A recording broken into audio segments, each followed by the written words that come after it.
तो दोस्तों, कैसे हैं आप सब? उम्मीद करता हूं कि खैरियत से होंगे। आज रात जो वाकयात मैं आपके सामने रखने जा रहा हूं, ये आम कहानियां नहीं हैं। ये वो खौफनाक सच्चाइयां हैं जो इंसानी अकल को दंग कर देती हैं। ये कहानियां हमें रेडिट के जरिए एक सारिफ यूजर ने भेजी हैं, जो खुद को साइलेंट वॉकर कहलाते हैं। उन्होंने ये वाकयात हमें ऑस्ट्रेलिया और कनाडा के दूर दराज और वीरान इलाकों से इरसाल किए हैं, जहां की खामोशी में आज भी चीखें दबी हुई हैं। तो अपने कमरे की लाइट्स मध्यम कर लें, हेडफोन्स लगा लें, क्योंकि आज की दास्तान आपकी नींदें उड़ाने वाली है। ये कहानी डेविड वर्मस नामी एक सिक्योरिटी गार्ड की जबानी है, जिसके साथ ये खौफनाक वाकया ऑस्ट्रेलिया के एक कदीम और मखदूश हॉस्टल में पेश आया। मेरा नाम डेविड है, मैं ऑस्ट्रेलिया का रिहायशी हूं और यह वाकया तब का है जब मेरी उम्र 32 साल थी। मैं एक ऐसे हॉस्टल में बतौर सिक्योरिटी गार्ड तैनात था जो अपनी आखिरी सांसें ले रहा था। इमारत बेहद पुरानी थी, इतनी पुरानी कि इसकी दीवारों से सेम और पेंट की पपड़ियां उतर रही थीं और हर कदम पर लकड़ी के फर्श से ऐसी आवाजें आती थीं जैसे कोई तकलीफ में कराह रहा हो। इंतजामिया ने फैसला कर लिया था कि इस हॉस्टल को गिराकर वहां एक नई और जदीद इमारत तामीर की जाएगी, और इसी सिलसिले में वहां मौजूद तकरीबन तमाम तलबा स्टूडेंट्स को करीबी इमारतों में शिफ्ट किया जा चुका था। इस हॉस्टल के बिल्कुल सामने एक बहुत बड़ी और कदीम यूनिवर्सिटी थी, जिसका जिक्र मैं यहां नहीं करूंगा, मगर उसका रोब और दबदबा पूरे इलाके पर छाया हुआ था।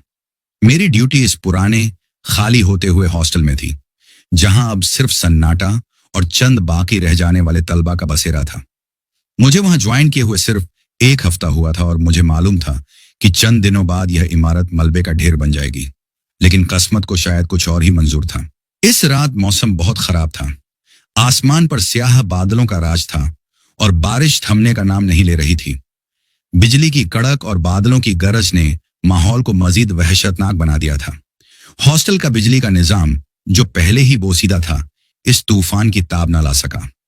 आधी इमारत अंधेरे में डूबी हुई थी और कहीं कहीं टिमटिमाते हुए बल्ब अपनी बखा की जंग लड़ रहे थे। छतें टपक रही थीं और हर तरफ पानी और सीलन की अजीब सी बू फैली हुई थी। अगर इस वक्त हल्का सा झलझला भी आ जाता तो शायद वो इमारत ताश के पत्तों की तरह बिखर जाती।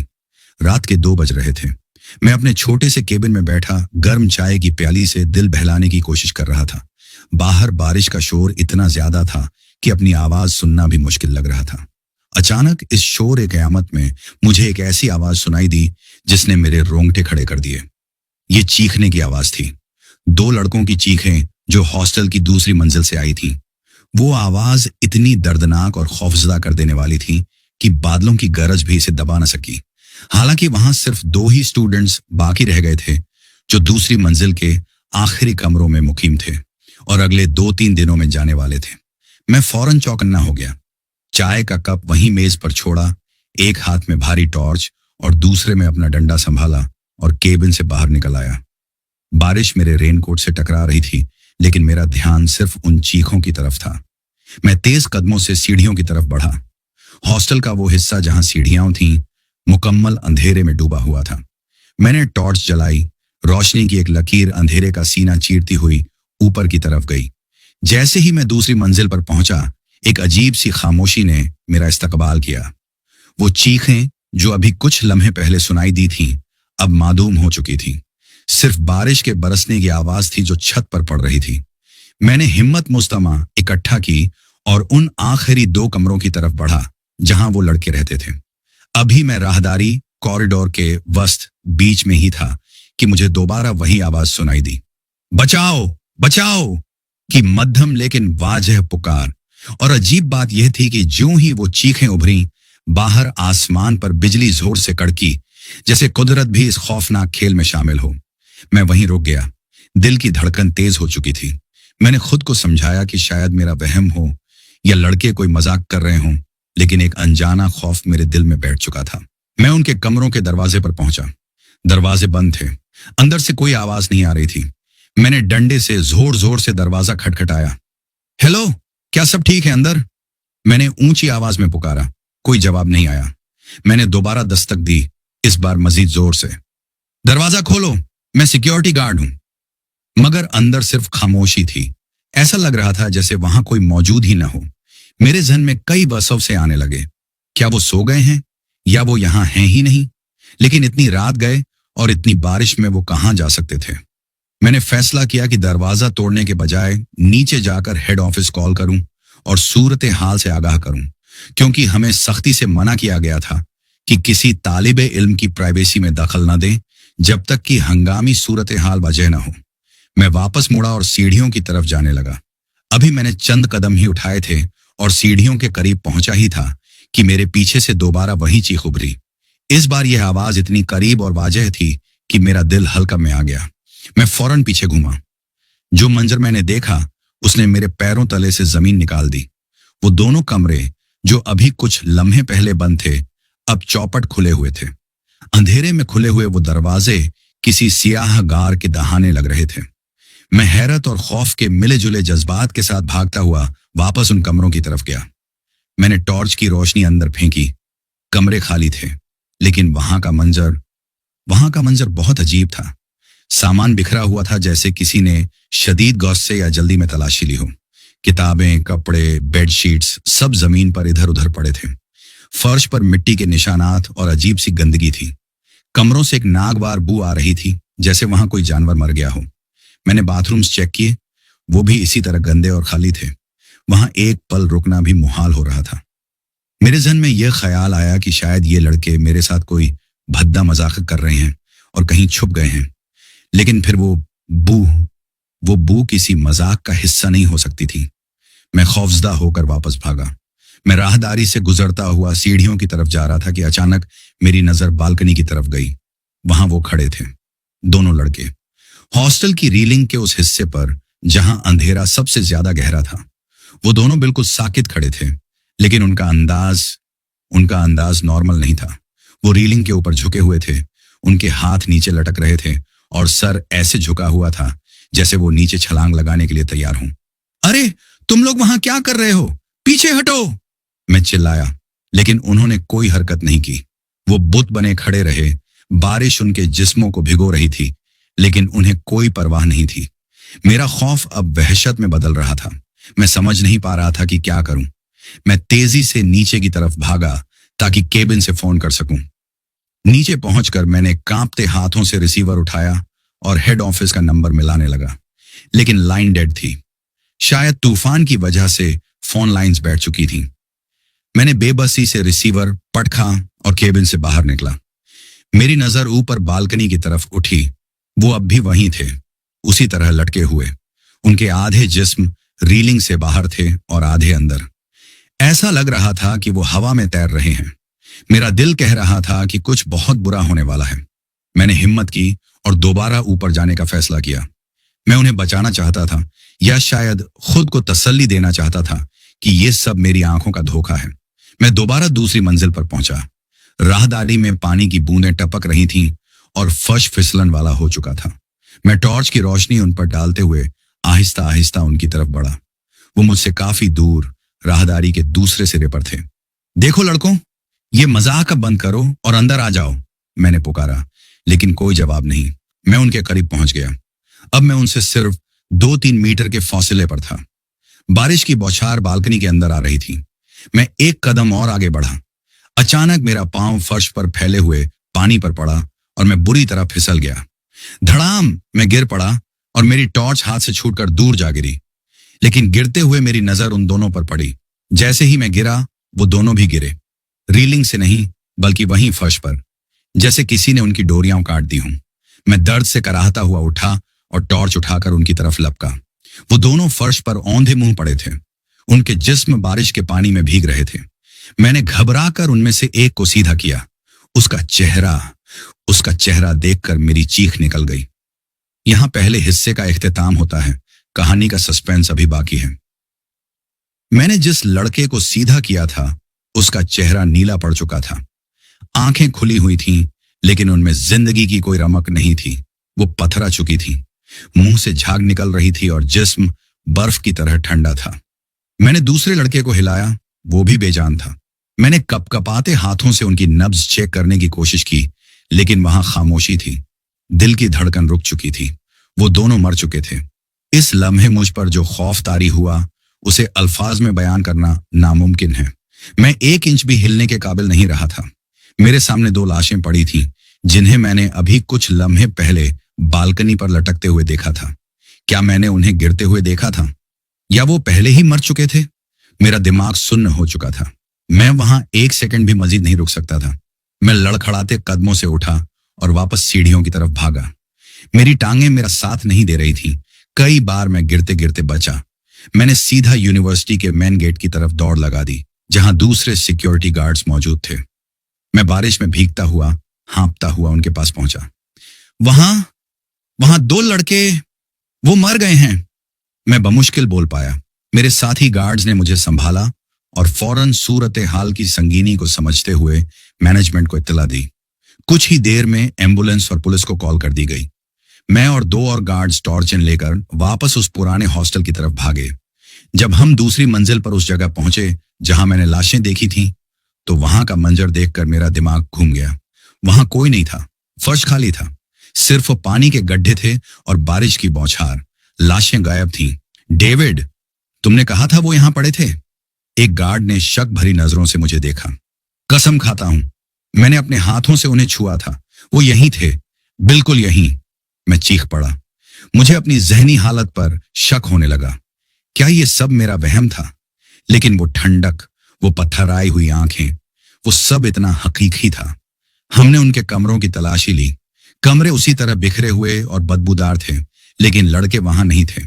फिर एक गार्ड ने मशवरा दिया कि हॉस्टल के पिछले हिस्से में तलाश किया जाए। हॉस्टल के पीछे एक घना जंगलनुमा इलाका था और कुछ पुराने तालाब थे। हम सब नीचे उतरे और पिछली तरफ गए। वहां घास और झाड़ियों में हमें कुछ नजर आया। टॉर्च की रोशनी पड़ते ही हम सब ठिठक कर रुक गए। वो दोनों लड़के वहां पड़े थे। हॉस्टल की बुलंदी से गिरने की वजह से उनके जिस्म टेढ़े मेढ़े हो चुके थे। उनकी हालत ऐसी थी जैसे वो वहां घंटों से पड़े हों। बारिश के पानी में उनके जिस्म फूल चुके थे। पुलिस आई, कार्रवाई हुई, मेरा बयान लिया गया। मैंने वही बताया जो मैंने देखा था, कि मैंने उन्हें रात के 2 बजे जिंदा देखा, फिर बालकनी पर देखा और फिर मेरे सामने वो फर्श पर गिरे। लेकिन मेडिकल रिपोर्ट ने जो इंकिशाफ किया उसने मेरे होश उड़ा दिए। रिपोर्ट के मुताबिक इन दोनों लड़कों की मौत सुबह के वक्त ही हो चुकी थी। वजह नशे की ज्यादती, ओवरडोज बताई गई और फिर शायद नशे की हालत में या लड़ाई के दौरान वो छत से नीचे गिर गए। उनके जिस्मों पर मारपीट के निशानात भी थे और लाशें कई घंटे पुरानी होने की वजह से फूल चुकी थीं। पुलिस, मैंने उनकी लाशों को चलते हुए देखा था। वो चीज जो मेरे सामने थी वो इंसान नहीं थे, बल्कि उनकी भटकती हुई रूहें थीं जो अपनी मौत के लम्हात को बार बार दोहरा रही थीं। इस वाकये के बाद भी मैं कुछ दिन वहां रहा, जब तक हॉस्टल गिराया नहीं गया। और यकीन माने, मुझे हर रात ऐसा लगता था कि ऊपर कोई भाग रहा है, हंस रहा है और चीख रहा है। फिर वो इमारत गिरा दी गई, लेकिन वहां की फिजा में जो सोग और खौफ था वो शायद आज भी वहां मौजूद नई इमारत में महसूस किया जा सकता है। ये थी डेविड की कहानी। अब बढ़ते हैं दूसरी कहानी की तरफ जो कनाडा से और मार्टिन नॉन फर्जिनाम ने भेजी है। ये कहानी एक कब्रिस्तान के सिक्योरिटी गार्ड की है और यकीन करें, ये डेविड की कहानी से भी ज्यादा दहला देने वाली है। मेरा नाम मार्टिन है और मैं कनाडा में रहता हूं।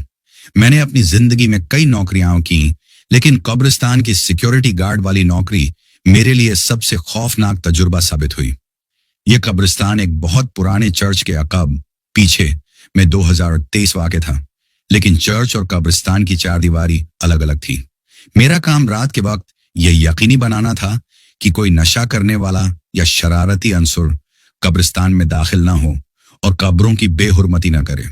इस इलाके में मनशियात के आदी अफराद का आना जाना लगा रहता था और कई बार वहां से पुलिस को मशकूक चीजें एक भी मिली थीं, इसीलिए वहां सिक्योरिटी सख्त कर दी गई थी।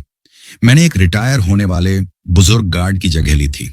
मुझे वहां काम करते हुए 1 हफ्ता हो चुका था। इस 1 हफ्ते में मैंने इतनी मैयतें और तदफीन के मनाजिर देखे थे कि मेरा दिल पत्थर का हो चुका था। लोग आते, रोते धोते अपने प्यारों को मनो मिट्टी तले दबाते और चले जाते। लेकिन एक दिन एक ऐसी लाश लाई गई जो मेरे हाफिजे में नक्श होकर रह गई। वो दोपहर का वक्त था। पुलिस की गाड़ी और एक एम्बुलेंस आई। उनके साथ कुछ सरकारी अहलकार थे। वो जो लाश लेकर आए थे उसकी हालत बयान से बाहर थी। वो शायद कोई लावारिस लाश थी जो कई दिनों से कहीं पड़ी गल सड़ रही थी। उसे बाकायदा ताबूत में भी नहीं रखा गया था, बल्कि एक मोटी स्याह पॉलीथीन शीट में लपेटा गया था। ज्यों ही उसे गाड़ी से उतारा गया, एक ऐसी शदीद और दिल दहला देने वाली बदबू फिजा में फैल गई कि हम सबको अपनी नाक पर रूमाल रखना पड़ा। वो बू सड़े हुए गोश्त और तेजाब जैसी थी।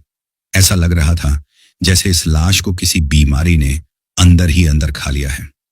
उसे जल्दी जल्दी बगैर किसी खास मजहबी रसूमात के कब्रिस्तान के एक कोने में दफना दिया गया।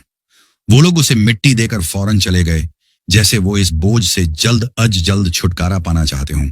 उस दिन मेरी ड्यूटी खत्म हो गई और मैं घर चला गया। इस वाकये के तकरीबन 1 महीने बाद मेरी शिफ्ट तब्दील हो गई और मुझे रात की ड्यूटी सौंप दी गई। यह मेरी पहली रात की शिफ्ट थी। रात के 9 बजे से सुबह तक। मेरा केबिन कब्रिस्तान के गेट के बिल्कुल पास था और वहां से सड़क और कब्रिस्तान का अंदरूनी हिस्सा साफ दिखाई देता था। रात का सन्नाटा फैल चुका था। सड़क पर इक्का दुक्का गाड़ियां गुजर रही थीं। कब्रिस्तान के अंदर घुप अंधेरा था। सिर्फ सड़क की स्ट्रीट लाइट्स की मध्यम रोशनी गेट के अंदर कुछ हिस्से तक जा रही थी। रात के तकरीबन 1 या 2 बज रहे थे।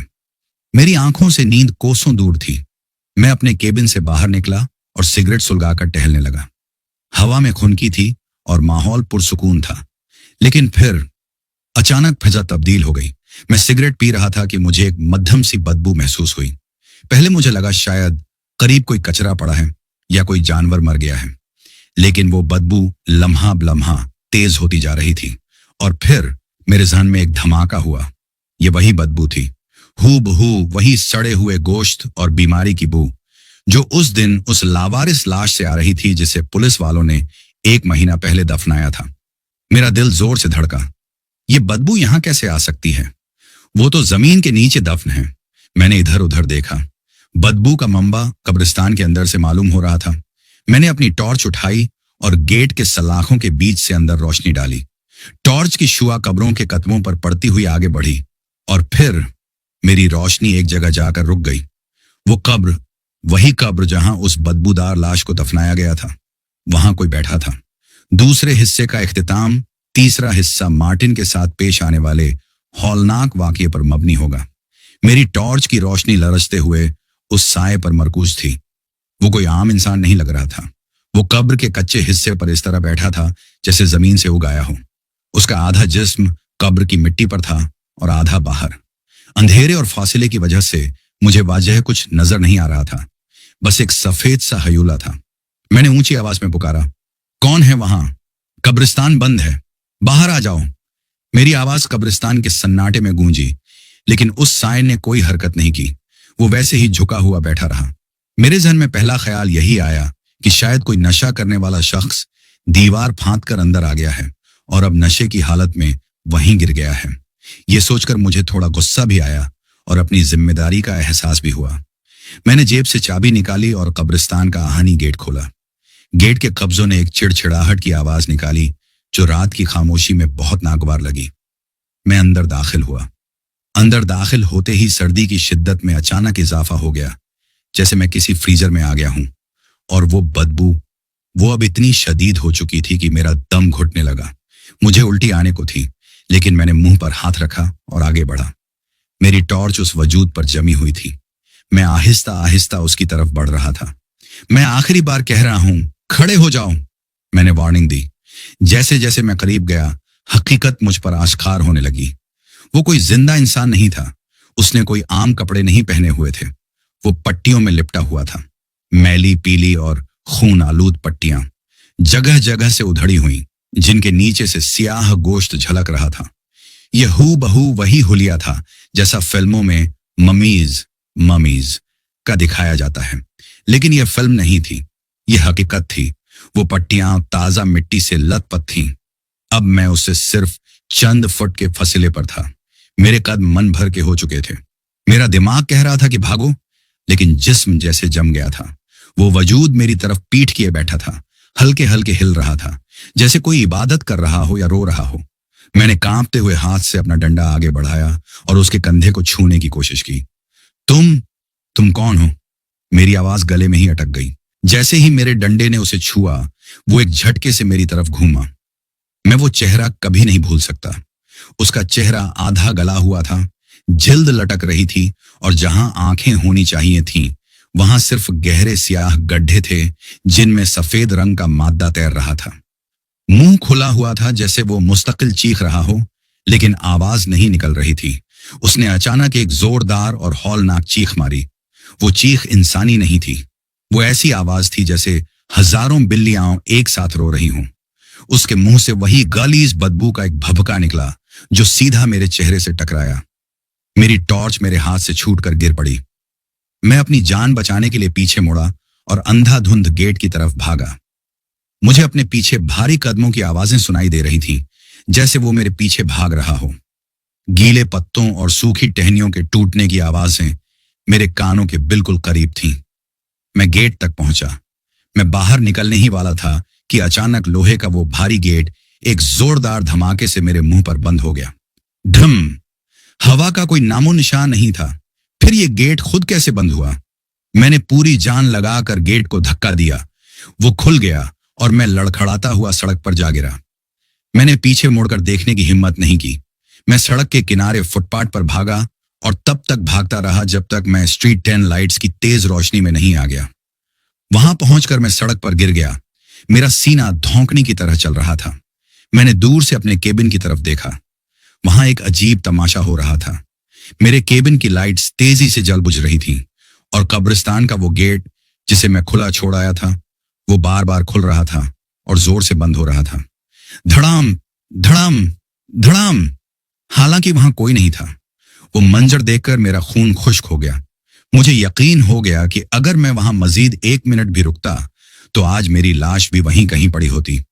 मैं पूरी रात वहीं सड़क किनारे बैठा रहा। कब्रिस्तान की तरफ देखने की हिम्मत नहीं हुई। सुबह के 4-5 बजे जब लोगों की आमदोरफ्त शुरू हुई और उजाला फैलने लगा, तब मुझ में थोड़ी जान आई। मैं डरते डरते अपना सामान लेने वापस गया। दिन की रोशनी में वहां सब कुछ नॉर्मल था। वो बदबू गायब हो चुकी थी। मेरी टॉर्च वहीं घास पर पड़ी थी, लेकिन मुझे अब भी ऐसा लग रहा था जैसे इस कब्र के अंदर से कोई मुझे देख रहा है, जैसे जमीन के नीचे से कोई खुरचने की आवाज आ रही हो। मैंने फौरन हेड ऑफिस जाकर इस्तीफा देने की बात की। मैंने उन्हें सच नहीं बताया क्योंकि वो मुझे पागल समझते। मैंने बस इतना कहा कि मेरी तबीयत रात को खराब हो जाती है और मैं वहां काम नहीं कर सकता। उन्होंने मुझे कब्रिस्तान से हटाकर चर्च के अंदरूनी हिस्से की ड्यूटी दे दी और मेरी जगह एक नया गार्ड रख लिया गया। कुछ दिन बाद मैंने नए गार्ड से बातों बातों में पूछा कि क्या उसे रात को कोई मसला होता है।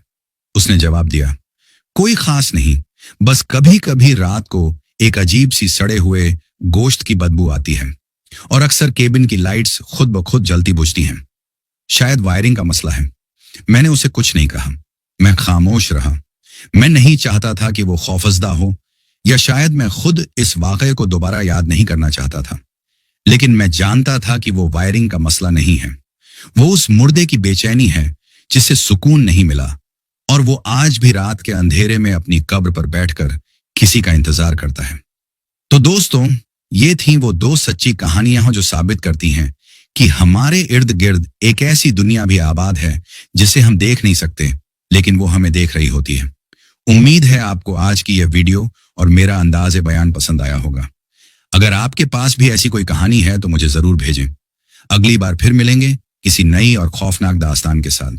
तब तक के लिए अपना ख्याल रखिएगा और अंधेरे में मोहतात रहिएगा। खुदा हाफिज़।